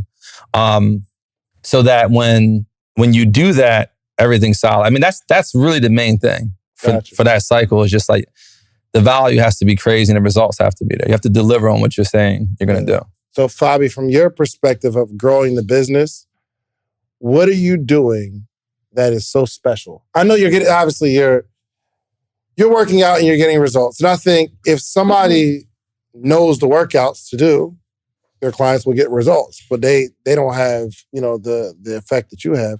What do you think your sauce is? It's me. So it's transparency. You know what I mean? I'm a huge introvert. Like I stay here and I'm comfortable now to talk, but like I'm a huge introvert. But when I started doing my QueenWarrior live classes, I started doing affirmations, right? Because for me, fitness is not just a physical thing; it's also a mental thing. And if you can prime the mind to when the mind and the body are not aligned, meaning we don't my mind is I'm feeling really crappy, and my body when it's not aligned, you're not happy. You know what I mean? You don't find that joy. So it's really important that both of them are moving forward at the same time. So that way, when you get the results, you're like, I feel really good about my results, right? Because you've seen it a lot of times when a lot of people start to work out and they lose the weight, but if in their mind they're not right and they still have these limited beliefs and they still feel like they're worthless and they still feel like they're not capable, it doesn't matter how many pounds you've lost, you're still gonna feel real crappy about yourself, right? And that's why it becomes this constant yo-yo cycle where you go up and down and up and down. So for me, the secret sauce, what I have, it's I'm working on women from the mind, source, body, and soul. You know what I mean? She's going from the source. So if somebody's not happy where they are physically, it's typically, those are symptoms. If you're overweight, things like that, those are symptoms from something. Everything in the market right now is treating the symptoms. Yeah. Just work out, take this shake, take this, do this. Nobody's getting down to what's making them eat that food at 11 p.m. at night because they're stressed out or they're not happy about something or they're not feeling loved or they're not feeling confident. So she cut out the other stuff and went to that source of mindset because that's what she had to do for herself. You get what I'm saying? Yeah. She didn't want to just treat the symptoms. She went to the source. Wow. And through that, you can accomplish you get rid of all your symptoms once you start loving yourself and start believing in yourself and start having that and feel like you're worth it. Gotcha. And what was that personal development mind shift work that you had to do? For myself or for yourself. what I... Yeah. So it's at the same time as I'm coaching these women, I'm also coaching myself. As I'm speaking these words of affirmation, they're for me too, And so it's every day, the mind is just like your muscle. It's it's a constant thing. You got to work on it every day. It's not it just happens one time and boom, tomorrow you wake up and you're feeling really good. No, it's a constant thing. So it's Are you reading or listening to audio? No, I speak how I feel. So it's I start my class and we're all right, ladies, high energy, right? High energy because energy is contagious. For sure. And even though they can see me and I can't see them, but I know that it transfers across, right? And they feel real good when I'm showing up super excited. And it's we make a promise and we make a commitment to ourselves, right? Because we often do workouts for everybody else. I want to do it for my man. I want to do it for my whatever. No, this is for you. This is your time. It's your moment. It's your class, right? And we make a commitment. Not only do we make a commitment, but we raise our right hand, right? Because we want to, for real, show that This is for me. I'm feeling it. My hand is up in the air. Like I'm really making it like a pledge. It's a pledge. Dang. And we speak words of affirmation that as simple as the words are so powerful and they carry so much power. And the more you say it, the more like you start to believe it, right? And it's like one thing that we know, it's that like the mind doesn't know the difference between reality and like make believe, right? Explain that. Like the mind doesn't know the difference. Like when you say, I'm feeling really good and you smile, then it automatically it shifts your energy. So the mind doesn't really know the difference if it's like something you're just saying it or it's really happening. Wow. So so if you say, I'm having a great day, the mind just reads, I'm having a great day, whether you're having a great day or not. Because motion is energy with emotion is energy with motion. Right? So as you say it, you smile, you're like, I'm feeling really good. And you smile. You're like, I'm feeling really good. And you smile. It's like, oh, you know what? I am really feeling good. Yeah, and the shifts happen. Write that down. We're gonna make that a t-shirt. So. Did y'all have like a spike at some point, or is it consistent growth? It was consistent growth. Like our goal was 10% month over month. Right. So we always had. So you have a great month, but you're like, damn. Okay, now we got to figure out how to beat that month, and now we got to figure out how to beat that month. So it was a good bar, and I think that's important for companies. If you don't have some type of growth, and it doesn't have to be 10%, it could be 3%, but you need to know what it needs to be, so that you can continue to grow. Because again, if you're not growing, you're dying. One thing I think is really important to mention that's part of the success is the live component. That's like we talk about the secret sauce, like the live component is what's considered an industry disruptor. Right? Because the fitness space for decades has been pre-recorded. Videos, right? Beachbody, all those guys. So what they would do, they'll run a studio like this, they'll get a girl like this, right? They'll take 2 days to film a whole program, and then they'll sell that for the next year. Yeah. And the girl's out on the beach, everybody else is just chilling. It's wintertime when I watch. They're just collecting this check. Right, for sure. But also what plays a huge part to the live component is that I'm doing the exercise too. Mm-hmm. Well, I was going to get to that. So we were able to come in and take market share because the giants in the industry that's been doing this for 10, 20 years, they're like, oh, hell no, I'm not teaching 3 live classes a week, 150 classes a year. Mm-hmm. You know what I mean? They were already conditioned to make millions of dollars by doing a 2-day pre-recording and giving it to their people. Part of what made people love Fabi is she was showing up with them each and every workout when she was sick, when she was tired, when she didn't feel well. There was times, you gotta remember, and this is part of the live thing. You know how we went live to start? Oh. On Instagram. But how if people were paying for it? We set up, in order for you to get access to the group, we would go through and check. Essentially, that you pay for it through that. So if you didn't pay, you out. You had a private group. Private IG page. Yeah. And we were... Yeah. So I didn't even think about that. I was thinking there's a group. There's a like on Instagram, that's a game changer. And I don't recommend this, full disclosure. Like, why though? Because our page got shut down. Multiple times. Our page got shut down. So much action, like removing and adding and removing and adding, removing. And it's like, it alerts Instagram that something fishy. This is when you have 10,000, 15, as you start growing in numbers, right? So I wouldn't recommend that on the record. I wouldn't recommend it, but I would recommend not waiting for perfection. Like perfection is the enemy of progress. We could have sat there and said, we're going to take 6 months to build an app out. And we would have missed that whole wave from March. We would have missed out over $1 million. We did over $1 million the first 6 months. So we would have missed out on that if we would have chose perfection over progress. We just said, all right, there's this Instagram thing. At this time, they were the leaders of live, of going live. They were the only one that had a stable platform. We were testing it. So, all right, we might as well test it here before we go spend all of this money on an app, right?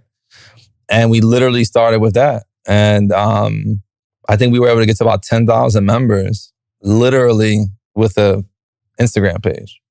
I want to invite you to pick my brain. Mine too. Yours too? Mine too. Yours too. I can Okay, pick you my brain. guys. We are so excited because we just dropped our newest podcast series called the Brainpicker Podcast. David. Oh, it's going down. You get to pick our brain. You have a business idea, a concept. You're stuck. You can't get off the ground. You need the advice of seasoned, experienced entrepreneurs. Not only entrepreneurs that are practitioners, but we got a lot of people that we've been coaching all over the last decade. All over the globe. That got receipts. Not just that, you never know where your next investor might be hanging out. And the word on the street is, we got all the connections. That's a big fact. We got all the connections. So if you want to sit down with us and pick our brains. In front of our audience. And we're letting you pick our brains. We won't even talk bad about you for doing it in front of our audience, bringing your business maximum exposure. Find the link somewhere around here, wherever you see it. It's there. And apply. Right now. To pick our brain. Let's go. Let's go. Let's get it. Let's get it. I didn't, bruh. I feel like, because I was thinking, like, I want to have these little groups or whatever, but the group, like on Instagram, you can only have a group. It's only like 32 people, I believe. But having a whole new page that's private, bro, giving them a round of applause. I know you say you don't recommend it, but it's cool if you're like, if it's still gonna do it. Under 1,000 members, something. It became an issue when it was just too many people, actions. Like too many actions at once. Like it triggers. You know what I mean? But if you're under a couple, if you're under a couple hundred actions a day, you should be totally fine. But what's your other quote too, baby? What you say all the time? What's success, love, speed? There you go. Yeah. Oh, you know I saw that. Yeah. We all using the same stuff. There's been a couple guys on here. Like, I heard that before. This is where I'm at, right? We have our morning meetup, and we're actually in the process of building an app. I wrote out all the stuff that I wanted, and then I saw y'all drop the app. Yeah.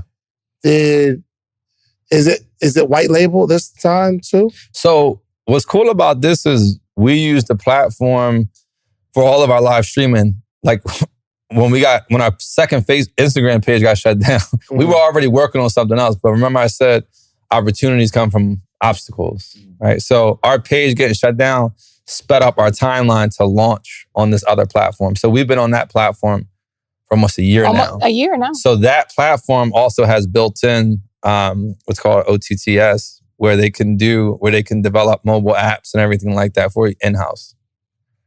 So the platform, are you able to share the platform? Yeah, it's called Uscreen. Uscreen. Yeah. Is the platform that you are housing your whole company on, right? I mean, like all your members. All of our content. It was a payment processor too? Like Yeah, so they do payment processing, they do everything. So they go to the website and they pay for it. And the company decides who goes in, who leaves. If they stop paying, it kicks them out, all that kind of stuff. Oh, yeah, yes. Full subscription management. Got you. And that company has a app department where they'll build an app to house these people. Yeah, exactly. Yeah. So right now we're on like we're on the Apple Store, we're iOS, Android, Roku, Fire Stick. So how do you do it on Fire Stick? What do you mean? Roku. Similar process. Like their team can build out, So on Roku, they sign up on Roku and they can see it on their TV. It's like a subscription on their TV. Mm-hmm. We have different ways. So you can find us on the App Store and buy. You can find her on Instagram. You can see an ad. You can go from your TV on Roku. There's all different, channels that people can enter. Why didn't you just build out an app, traditional app? Well, you remember what I told you in 2016? Yeah. We got some PTSD from that, from that first app. But it was just like, so live is a newer technology. Like a really... Oh, so you're not... Okay, so let me ask you this. Yeah. Go ahead, finish what you were saying. I'm sorry. So live is like still a new technology where it's like, it takes certain development requires to stream live and be stable to 10,000 people, however many people. So for now, our main focus was, keeping it simple and having the best stability. And that's what we were able to get with this platform. We are in the process, even though we just launched our app, we're still in the process of developing our own custom app, but it's going to be about 24 months in development because you need a CTO, you need 2 developers on your team. What's the CTO? chief technology officer. Gotcha. So you're talking about a minimum 30 grand a month to really build an app properly and to maintain it. 30 grand a month for 24 months? No, period. Just like that's just added to your overhead. What you mean? Explain it. So if you want to have an app at this caliber where you're doing live streams and you have tens of thousands of people, you want to get to we want to get to hundreds of thousands, millions of people. So the infrastructure that's needed for that, you need to have full-time staff that's, managing that. If you want to drop a new feature, you go to your development team. Hey, we want to add, morning meditation. They build all of that. So it's a reoccurring, it's just, you have a technology department within your organization if you want to truly have an app. But I can tell you, side note, what's great about that for subscriptions, and when you're a tech company, your valuation skyrockets. Yeah. You get like 10x, 15x. So Sweat Fitness, female mobile app, they just sold for $300 million. What are their numbers? Do you know? They were around 1 million subscribers. Yeah, 1 million subscribers. Another company, Obi, they just got a valuation of $190 million, and they're only at 100,000 members. So you can get 10x, 20x, valuations as a technology company and as a subscription. Even if you're not a tech company, you're a subscription company, you have high. It's very easy for you to get a high valuation. If you were looking to exit, you can sell your company, those type of things, because they're essentially buying. You have predictability. Gotcha. Yeah. But that's a whole nother podcast. Ooh, please give them a round of applause because this is crazy. Oh yeah, real quick. Last question. When did you feel you needed security? That's a great question. I'm thinking. Yeah. You don't got security yet, do you? Not all the time. Sometimes. My friend Justin, he always got security. Alex, they got security all the time. I think the minute you decide to be in the spotlight on a high visibility level, you have to be conscious about that. Yeah. Because you don't know, in her case, you don't know who's following her, like on Instagram. Right. Did anything happen that caused you to say, yo, I need security? Or we've had like small we've had like small stuff that happen. But, for that reason, we take precautions. Like we never post our locations. Except today. And that's why we have to go. Makes sense. But yeah, we got kids, we're a family, it's just, you gotta protect your family. Yeah. In this spotlight, it comes with that. Gotcha. Well, I gotta pay some. Oh, let's do some questions. We'll get some questions in a sec. Y'all wanna do questions? Y'all gonna clap or something? Or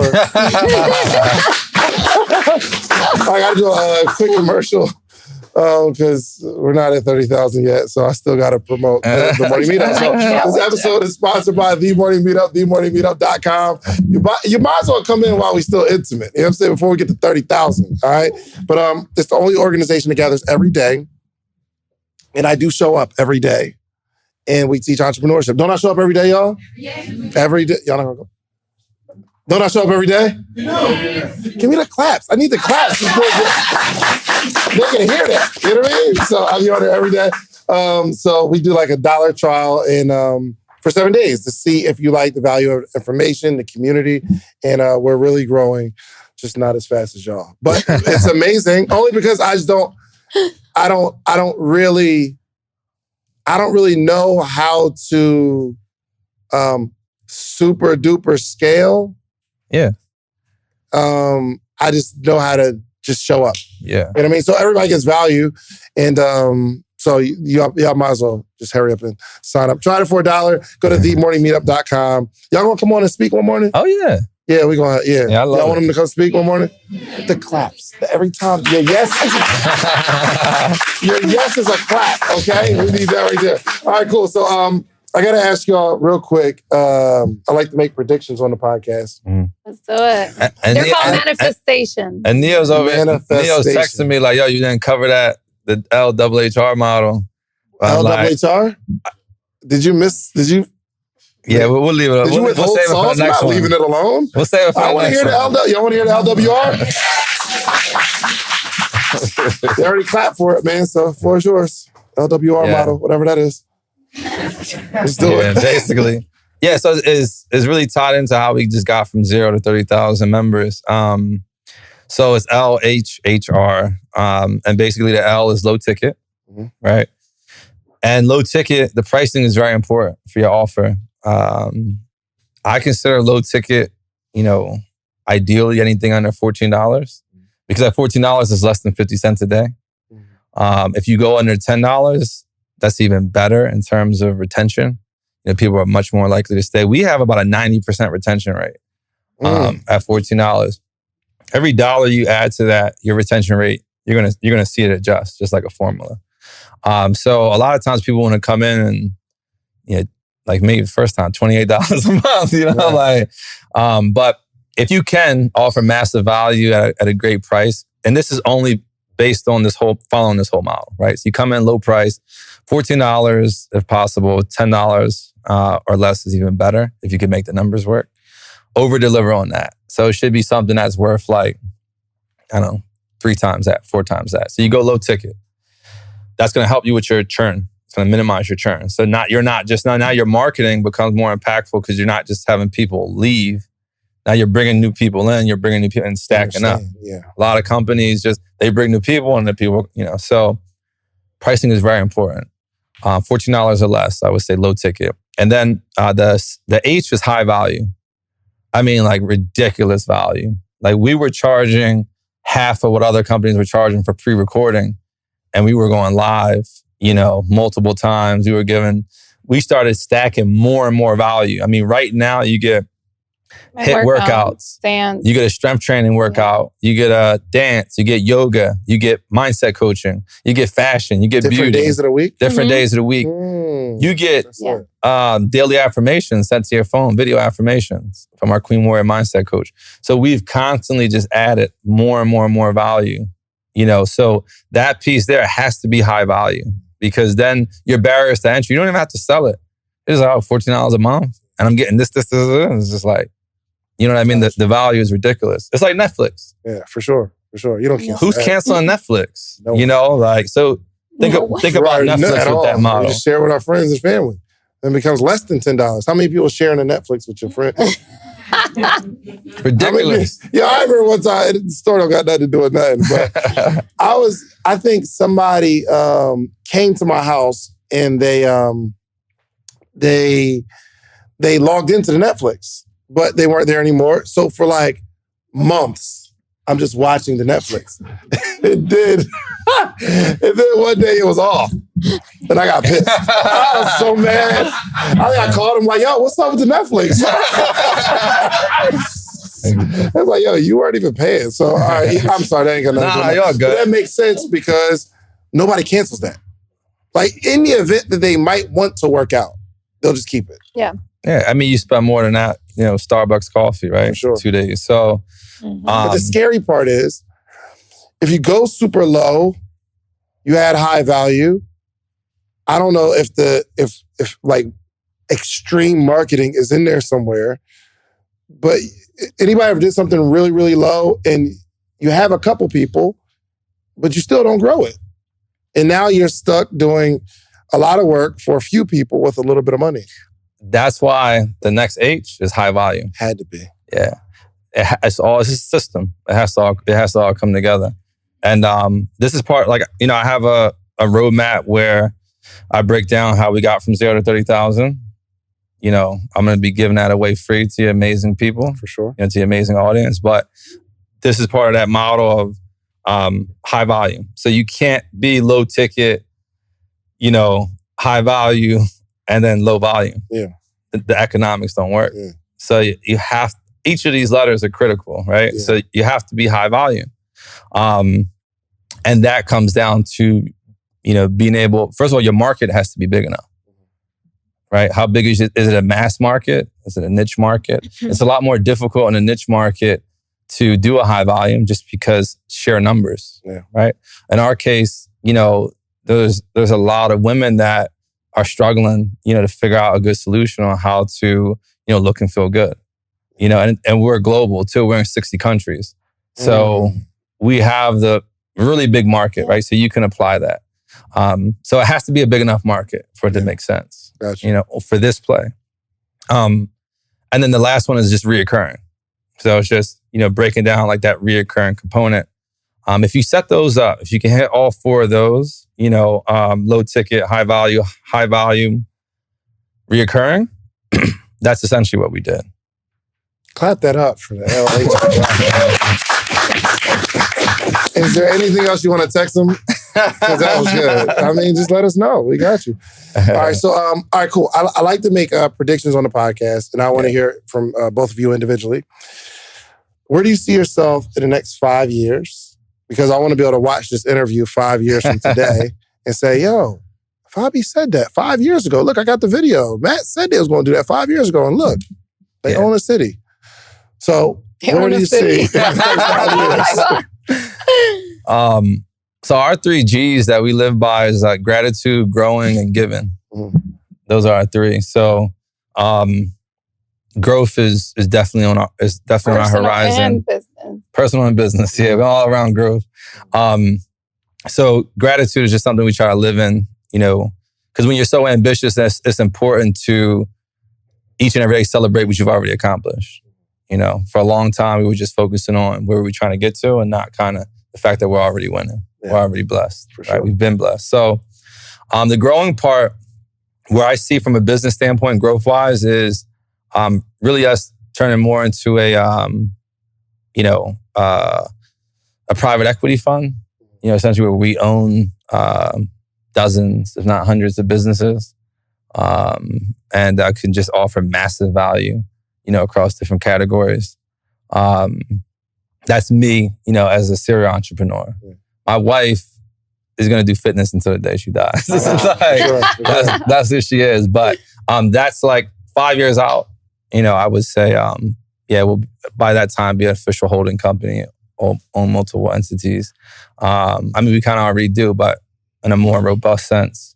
QueenWarriors wise, I would say within 3 years we'll be at 1 million subscribers. Yeah. Clap that up for seeing that. Golly, 1 million subscribers. Fabi, talk to me. 5 years. I totally align with, the business part of it. Like he said, the giving part is like really big. So we're... Right, that's all that piece. Yeah, the giving part is like really big family-wise. I'm from Honduras, so like it's all about making sure everybody's good, because there's that myth that's like the top is loneliness. Like the top doesn't have to be lonely, right? If you're constantly giving back and making sure everybody's winning. So we're really big on like giving and also like formally and informally. So big philanthropy goals, going back to the inner city, we both grew up in Philly, public schools. We want to be able to go back and set up some entrepreneurial like incubators there and stuff like that. We do a lot of stuff in Honduras. We want to do more, like building some schools and villages and stuff like that. But also, my nephew's right here. Joey, this is one of my mentees right here. So just trying to really... He rich too? You rich too? He's on the road, right? Working on that mindset, so just giving back, taking what we've learned and, coming back and opening that door for everybody else is real important to us. Family, friends, but just people in our community, all together. Gotcha. Okay. Yeah. So I want to, I got to say thank you for coming. And we'll have a link here for you, for anybody that wants to work out. Sell it, Fabi. We're going to have a link for them. Sell it. How you sell it? I feel like you're doing it in a real special way. My man got to pull out the phone. Right. Well. So, for all the women, I always say, like, your time is now. Like, we don't have to wait until New Year's resolution, or we don't have to have these crazy dates. It's like, if you're feeling it and it's your time, it's like no more excuses, like, it's time for you to take care. Make yourself a priority, right? Set yourself up to win every single day, not just by like physical, but also mental. So it's like home workouts. There's no excuses. Like QueenWarrior solves every single excuse. You may have babysitters. No problem. We at home. You know what I mean? I don't have the time. No worries. We got a full library with constant replays. Like whatever excuse you need help with nutrition, we got recipes. You need help to get you on a mental, like get you motivated. We have like I saw the affirmation fashion on there somewhere. Oh like yeah, because listen, we're all about helping everyday women look and feel their best. Everyday women. I didn't expect to see that. Like I was looking at like the offerings. And I saw like fashion and something like that. So like you get your body right. But you gotta get your body right. But it's a whole like transformation all at once. And so it's like super excited to be able to like continue to help women look and feel their best every single day. Good. You know, so well, we appreciate join the Queen Warriors. And we did something special, obviously, you know, for your amazing audience. How to get there? Yeah, so just QueenWarriors.com and we're gonna do a special discount. For anybody, any of your podcasts. Can we make it social proof? Social proof. That's what it is. Discount code is already set up. Just put in social proof when you check out. You're gonna get a nice discount. You know, on the $14, but how do you discount $14? Listen, you know, it's the big mission. Yeah, for sure. You know, it's the big mission. So just helping everyday women look and feel amazing, and then we appreciate it. For that roadmap that was mentioned, if you're somebody that's interested in the business roadmap of how we went from 0 to 30,000 subscribers, I'm giving that away for free. How do you do? Is it we'll have a link? You can just text my phone. You can just text me. It's 215-709-3274. Hold on, say it again. 215. I too need this. 215-709-3274. 274. And that's my number. And just put you know, social proof when you text, just so I know what it corresponds to, and then my team will get that out to you, and it'll break down the LHHR model and just kind of our roadmap, how we got from 0 to 30,000 completely free. All right, that was me to just text you. You see me come through, you know what I mean? That was me. Okay. All right, cool. Well, look, man, thank y'all so much. I want to say thank you on behalf of myself, and you guys want to say thank you as well? You want to say cool. Yes, this was absolutely amazing. And we'll do like a Q&A for our Patreons, okay? So we're going to end the episode, and then we're going to... So our Patreon has like, you see what I did there? Patreon, it's our anybody on our Patreon? You get extra episodes, you get early episodes, you get all the behind the scenes Q&A stuff. You know what I mean? Patreon.com/David Never Sleeps. Check that out, okay? And we'll handle the Q&A there. So thank y'all so much. I would love to have you all try to, go ahead, you can do it. It's all good. I want to hear both of you kind of close us out with a word of wisdom. Whatever's on your heart to put a bow on this whole conversation. And maybe ladies first. Oh, well, you gotta put me in the spot. I mean, it's like life is so short, you know, and life is so beautiful. And regardless of what you decide to do, like, you have to pick and choose which hard you want, right? It can be really hard just watching everybody like do amazing things, or it can be really hard, you busting your butt and reaching like this tremendous success and living with a purpose, right? At the end of the day, you still have a hard to choose, but it's completely up to you which hard you want to choose, right? And I say always go with the hard, working hard and getting tremendous results, right? Because it's all about living with gratitude. It's all about what man says, love, joy, and peace, right? Feeling good, but also making sure that you're leaving an impact, right? You're leaving a legacy for people to like look back and be like, damn, like she really did something. She helped women. But that's my little sprinkle. Matt, close us out, my brother. Give us a word of wisdom. You're limitless. You know, it's a simple concept, but you literally have no limits to what you can do, to what you can be. You just have to convince yourself of that. You know, that's the biggest thing.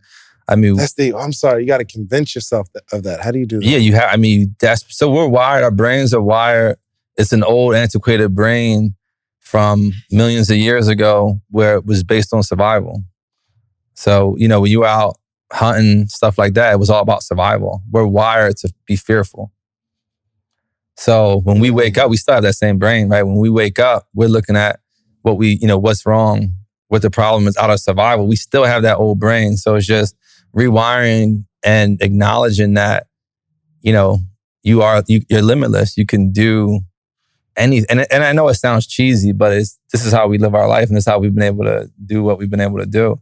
And it's a continual journey, but you are limitless. Like if you remind yourself of that each and every day, I think then sky's the limits. Amen. There it is. Listen, man. Thank you. So again, thank y'all so much, man. Make sure y'all follow Matt and Fabi, okay? And we can't close it out no better than they close it out, so I'm not even going to try, man. Make sure you do yourself a favor. Go get you some social proof, meaning go build something, but then go back to your community and teach them how you did it. That's the only way we grow, okay? We are out of here. You are talented, but the biggest problem you have is you do not have a community. If you take your talents and put it in the right community, it will grow. It's like you have a really special seed. If you put it in the right environment, the right soil, it grows. When it's in the wrong soil, it just doesn't grow. You are a very special seed, but you're just in the wrong soil. You're around the wrong people. Do you know at the Morning Meetup, themorningmeetup.com, there's 500 to 700 entrepreneurs that gather every single day. The ground is fertile. I'm teaching entrepreneurship from very basic, practical steps on how to grow your business. Inside the Morning Meetup, we've had multiple people. I've helped dozens of people quit their job. First off, I'm the best coach in the world. So I want you to join the community. Not for me, though, even though I'm going to give you some really good information. I want you to be around this environment of other people that are winning, okay? So go to themorningmeetup.com and just do the $1 trial. If you like it, you can stay. It's only $79 a month. I just want you to taste test it. But if you do taste test it, you're like, I don't like this. I don't like David. I don't like the way he looks. It's too early in the morning. It's actually 8 a.m. Eastern Standard Time. You can just leave. No obligation. It's all good. Nobody's going to chase you down. Okay. So go to themorningmeetup.com. This is exactly what you've been looking for.